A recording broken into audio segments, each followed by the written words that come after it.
అయ్యయ్యో అలా మొహం మీద తలపేసేస్తారేంటండి, తప్పు కదా. మరి సమానత్వం పాటించకపోవడం కూడా తప్పు కదా. ఇప్పుడు నేనేం పాటించలేదు బాబు. మీ ఇంటికి నలుగురు వచ్చాం కదా. అవును. మా ఇంటికి వచ్చినప్పుడు నలుగురు రావాలి కదా. మరీ చెప్పాను కదా. అవును కానీ కినీలు లేవు. సమానత్వం పాటించకపోతే నేను కనీసం నోటితో చెప్తా. అదే మా అత్త అయితే నోటితో కరిచేస్తుంది. చిచి చిచి చి నమ్మకండి, నాకు సమానత్వం అంటేనే అసహ్యం. ఏంటి ఇంట్లోకి రమ్మంటున్నా. నన్నా?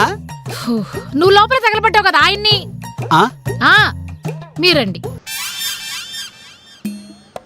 బాధపడకు బాబు, మనం సమానత్వం తర్వాత అడ్జస్ట్ చేసుకుందాంలే.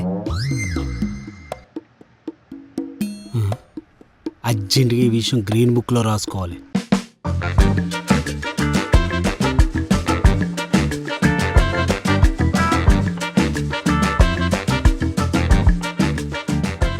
రండనే గారు ఇల్లు చూపిస్తాను.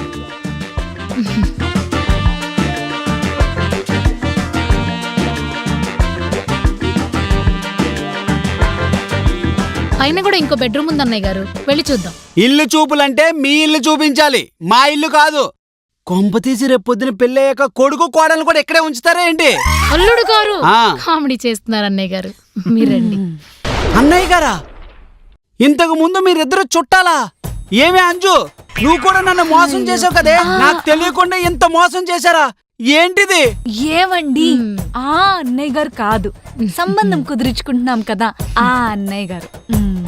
ఓహో, ఆ అన్నయ్య కాదు, ఆ అన్నయ్య. తుప్పు పుట్టిన సామాన్లు ఎనుప సామాన్లు కమ్మేసినట్టు ఏంటి కూడా ఎవడు కొడుకో. నాది కూడా సేమ్ ఫీలింగ్. వినపడిందా? ఇద్దరు బావలు ఒకటే కదా, వినపడదా?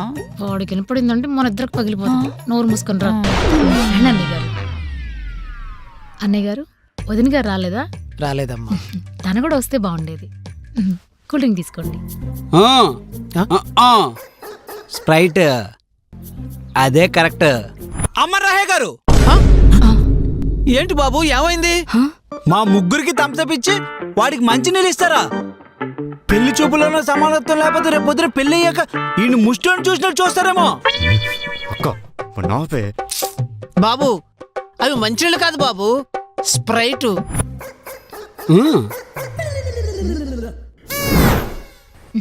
అమ్మా, తమ్ముడిది ఇంకా అమ్మాయిది జంట బాగుంటుంది కదా. జంట అంటే ఇద్దరు బాగుండాలి కదా.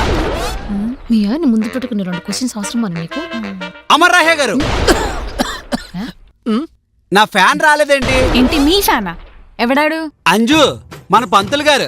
బాబాయ్ గారు, మీరు మర్చిపోయినట్టున్నారు. సగం కాలం మొక్కజొన్న పత్లా ఉంటాడే ఆయన. అమ్మో, ఈ సమానత్వం సన్యాసి ఏంటి ఇక్కడ ఉన్నాడు? పంతులు గారంటే అర్థమైపోతుంది కదా బాబు, ఇంతలా వర్ణించాలా? ముందు వస్తాననే అన్నాడు. మొన్న పెళ్లి చూపుల్లో నిన్ను చూసినప్పటి నుంచి ఈ ఇంటికే కాదు మా ఇంటికి రావడం మానేశాడు. ఆయనకి నా మీద ఉన్న అభిమానం అలాంటిది. కంగారు పడకండి మావయ్య గారు, ఆయనకి అభిమానానికి అవమానానికి తేడా తెలీదు. అల్లుడు గారు,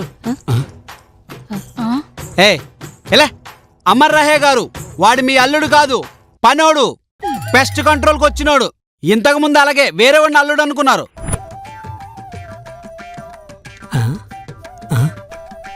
ఏమండి, పెళ్లి కొడుకు ఆ అబ్బాయి కాదు, ఈ అబ్బాయి. ఎవరిని పడితే అల్లుడు అనుకోవడమే. అల్లుడికి పనోడికి తేడా తెలియదు. కూర్చోండి. మీకేం బొట్టు పెట్టి చెప్పాలా? కూర్చోండి. ఏంటి చెల్లెమ్మ ఏదో ఆలోచిస్తున్నారు? అది పెళ్లిళ్ళ బ్రోకరు, మీ పేరేదో అమరేందర్ నాయుడు. మరి మా అల్లుడు గారు అమర్రాహే అంటున్నారేంటి?